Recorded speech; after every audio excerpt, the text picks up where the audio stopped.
এই যে এখানে কাকুটা দুধ দিয়ে গেছে, এখানে 500 গ্রাম দুধ আছে। আমি ডেলি 500 করে দুধ নিই মামামের জন্য, মানে দুবো।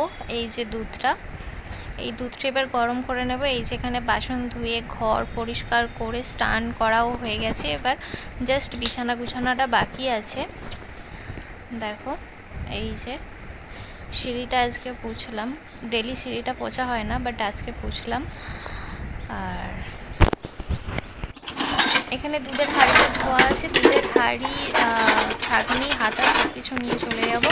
নিয়ে একটু জল বুলিয়ে নেব হাঁড়িটা নিয়ে, এবার দুধটা বসাবো।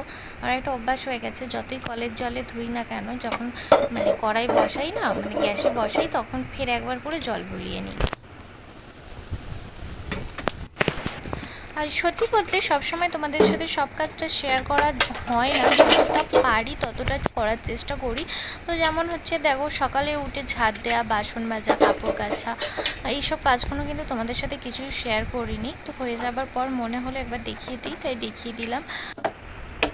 মামাম কিন্তু ডেলি সকালে উঠে একবার করে ছাতু খায়, ছাতু খেয়ে ও চলে গেছে হচ্ছে ঠামা দাদুর বাড়িতে। আর এখন আমি সব কাজ সেরে নিয়ে এবার দুধটা জাল দিচ্ছি। এবার দুধটা আলাদা করে একটু সরিয়ে রাখবো রাত্রের জন্য, অ্যান্ড একটু দুধ সুজি করবো। আর অল্প পরিমাণ দুধে একটু চিনি দিয়ে ফোটালে কি হয়, দুধের স্মেলটাও থাকে না আর গ্যাসটাও হয় না।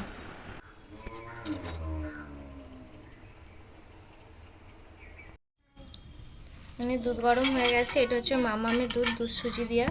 আর এটা হচ্ছে আমার দুধ, হচ্ছে তোমার প্রোটিন পাউডারের সাথে। আমি এখন এটা খাই, আইপ্রো।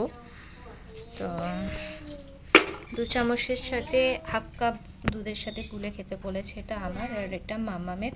আর ওই যে ও হয় ডেকে ডেকে পাগল হয়ে যাচ্ছি, আসছে না, গাড়ি নিয়ে এখন খেলতে বসেছে। মা আসো, মারে আছো,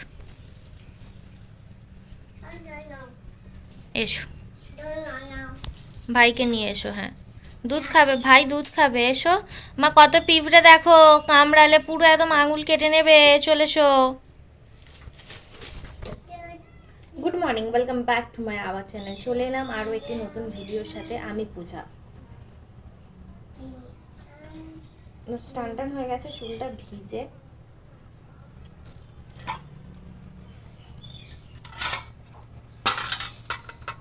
খেয়ে নিচ্ছি আমি, আর দেখো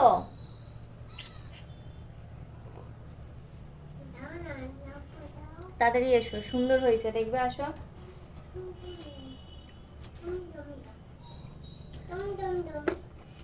যে পাউডারটা দিয়েছে না, এই পাউডারটা জলের সাথে খেতে বলেছে, বাট আমি জলের সাথে খেতে পারি না, এটা গন্ধ লাগে। তো এটা হচ্ছে vanilla flavour, আইপ্রো vanilla flavour, but আমি নর্মাল শুধু জলের সাথে খেতে পারি না, সেজন্য আমি দুধের সাথে খাই।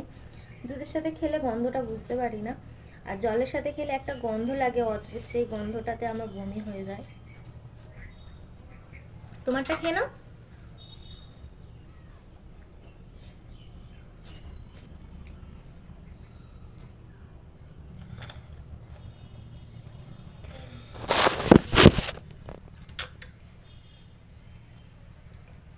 সুন্দর সুন্দর সুন্দর, এরকম করে খাও।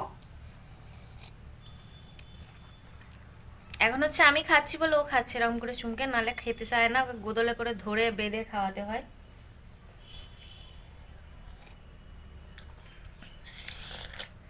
সুন্দর, টাস খেয়ে নাও, তাতেই খেয়ে নাও। কে ফার্স্ট হয় দেখবো। সুন্দর সুন্দর।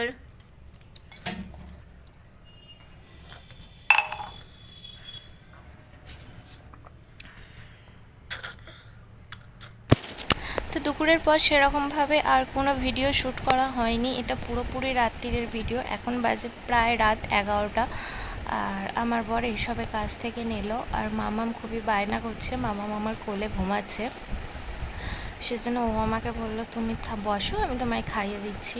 তো সত্যি কথা বলতে কি বলো তো, এটা হচ্ছে একটা শান্তির জায়গা, যে সারাদিন মানুষটা খেটে খুঁটে আসার পরও সে আমাকে একটু হলেও টাইম দিচ্ছে, মানে একটু বলতে অনেকটাই টাইম দিচ্ছে, যে সে আমার খারাপ পরিস্থিতির সময় সে আমার পাশে থাকছে। এই পরিস্থিতিটা না, মানে এই সময়টা কে আমার পাশে আছে, কে আমায় কথা শোনাচ্ছে, কে আমায় কি বলছে, এই কথাগুলো সবই মনে থাকে।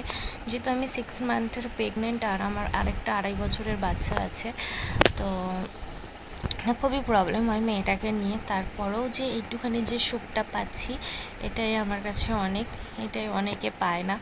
আমি এটা নিয়েই খুব খুশি অ্যান্ড খুশি থাকতে চাই।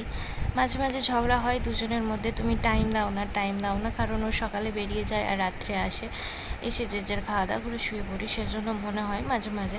কিন্তু জানি ও আমাদের জন্যই কাজ করে বা আমাদের জন্য করে, কাজে না গেলে আমরা খাবো কি, এইসব ভেবেই ও ছোটে। সকালে নালে কার ভালো লাগে বলো, রাত্রির 1টা 1:30টায় শুয়ে আবার ভোর 5টা 6টায় উঠে সব বাড়ির কাজকর্ম করে কে যায়। সত্যি কথা বলতে আমাকে ডাক্তার কোনো রকম কাজ করতে বারণ করেছে, সেই জন্য ও সকালে ঝাড় দিয়ে বাসনগুলো জাস্ট মাজে না, বাসনটা আমার জন্য রেখে দেয়। ঝাড় দিয়ে ঘর পরিষ্কার করে, ঘর মুছে, খাবার জল তুলে, চা ফা করে খাইয়ে দিয়ে তারপরে ও বেরোয় 8টার মধ্যে। তার মানে ও কত সকালে ওঠে বলো তো, কত কাজ না করে।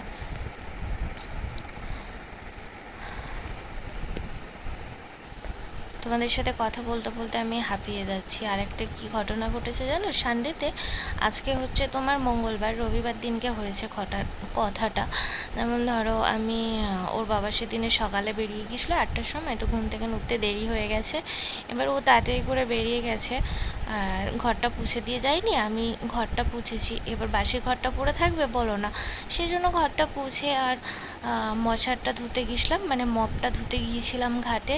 তো পা পিছলে পড়ে গিয়েছি জলে, জলে পড়েছিলাম বলে কিছু হয়নি। যদি আড়াই পড়তাম আমার সেদিনে খুব, মানে একটা বড় প্রবলেম হয়ে যেত, যেটা বলে বোঝাতে পারছি না তোমাদেরকে। আমার তো নিজের মনে পড়লেই খুব খারাপ লাগে। দেখো ও আমাকে খাইয়ে দিয়েছে, খাইয়ে দিয়ে বলছে তুমি কি করছো, এটা ক্যামেরা অন করা কেন? বলে আমি এটা ডেলি ব্লগ করছি। তো দেখা হচ্ছে নতুন কোনো ব্লগের সাথে।